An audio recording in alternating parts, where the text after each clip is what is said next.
game clock was a ticking bomb, counting down. 15, 14. Thomas Aragon races down the football field. 13, 12, 11.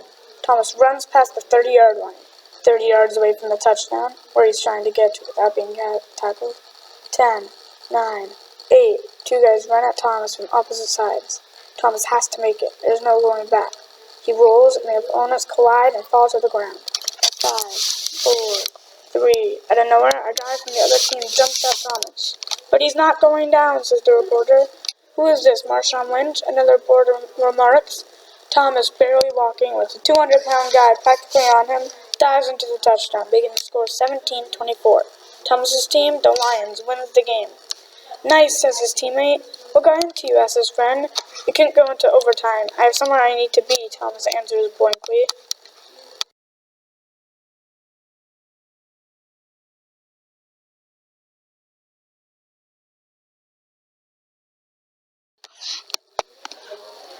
I'm glad you guys can make it, announces Gary L. Presnell, government agent. Why are we here? Blurts out Percy Sumner. To do a highly classified mission. Oh, thanks. That's much better, says Thomas, rolling his eyes. Just get in the van, Gary orders. Thomas slams the door shut as he sits down. Okay, starts Gary. Bang! What was that? Gary shouts. Gary, Megan McCoy yells, pointing at a man hitting the window with a yellow bat. He's wearing a black jacket covering his arms and chest, even though it's late August and 87 degrees out. He's wearing a black mask covering his face except for his green eyes. He has blue gloves and brown pants. He shows no skin. Gary floors it. He turns the corner and speeds away. Did that have to do with our mission? Asks Percy. No, Gary says firmly. You're here because of what you can offer to a problem, continues. Keep going, urges Percy. A tech whiz that no one has ever seen before. Steve Jobs, Bill Gates, and Steve Wozniak, all in one, Gary says, looking at Percy. A master builder working at half capacity that can pick practically any lock, except maybe electrical, he says, looking at Megan. And a hard-working athletic champion. There's basically nothing sporty you can't do, he ends, looking at Thomas. We have intel on an assassination of the mayor.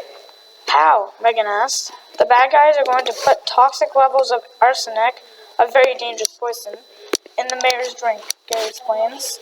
Well, then why can't you just stop the meeting? Call them out on it, asked Megan. Can't do that. If we call them out on it, they'll basically know who snitched. They didn't tell too many guys besides their crew. It's up to you guys to save the mayor. Gary drops each of them off at their homes.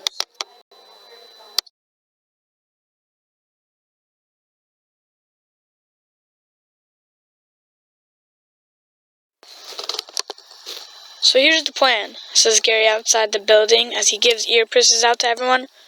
Thomas will throw a device that Megan made up to the 5th floor. The device will have a timer of 8 minutes that will make a loud bang when the timer is up. Meanwhile, Percy will hack into the cameras of the meeting room and take control of them. Then, Thomas will go in with the janitor uniform up to the door of the meeting room. By the time he gets there, the device will go off, making a distraction for Thomas. He will go in, throw the drink out of the window, and run back down here, he concludes. Got it? Uh-huh, they all say. Everything was going fine between Thomas's throw and Percy's hacking, but now is when the action really starts. Thomas races up the stairs, 2nd floor, 3rd floor. Thomas hears some voices coming from a couple flights up, coming towards him. Suddenly, Thomas was a lot more afraid. Making a split-second decision, Thomas opens a nearby door and races through it, hoping to find another staircase or something. Instead, he finds something much worse. Of course, I run into the janitor, Thomas thinks. Thomas doesn't even think to do anything. There are too many people around. Next thing he knows, he is zapped from the back. His lights go out. A 6-foot-tall man catches Thomas as he falls. The man throws him over his shoulder and walks toward the staircase, away from all the people. He puts Thomas in a closet on the 6th floor and goes back to the meeting room.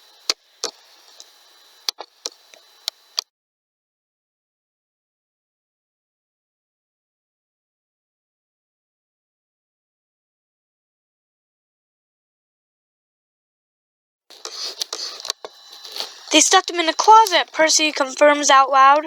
I have an idea, Megan says on the grounds of the building. Percy, is there a vent in the closet he's in? Percy's eyes widen as he looks at the computer to check. Yes, I'm on it. I have a plan, and I'll tell you on the way. Without further ado, Megan runs into the building and into the vent system. With the help from Percy, she navigates her way to Thomas's closet. Thomas, she whispers. No answer. Thomas, she whispers a little bit louder. Still no answer. Thomas! Hooah! Thomas wakes up abruptly. Come on, Megan urges. Thomas heaves himself into the vent and they start moving, with Megan leading the way. The closet was a floor above the meeting, which was quite convenient for them. They reached the vent above the meeting room, with each of them on either side of the vent, looking down. When I say go, you drop down and continue the mission, Megan whispers to Thomas. Okay, agrees Thomas. Megan realized the bang had already come and gone, so she made a plan for a new diversion. She sees the mayor reaching for his drink. Okay, now, Percy, she says, still whispering. The lights of the meeting room go out. Oh boy, says Thomas. Go, Megan says. Thomas dropped down with great balance. Remembering where the cup was, he reaches right for that area. He feels the cup and grabs it. Now he runs to the door. It had a tiny light coming from it.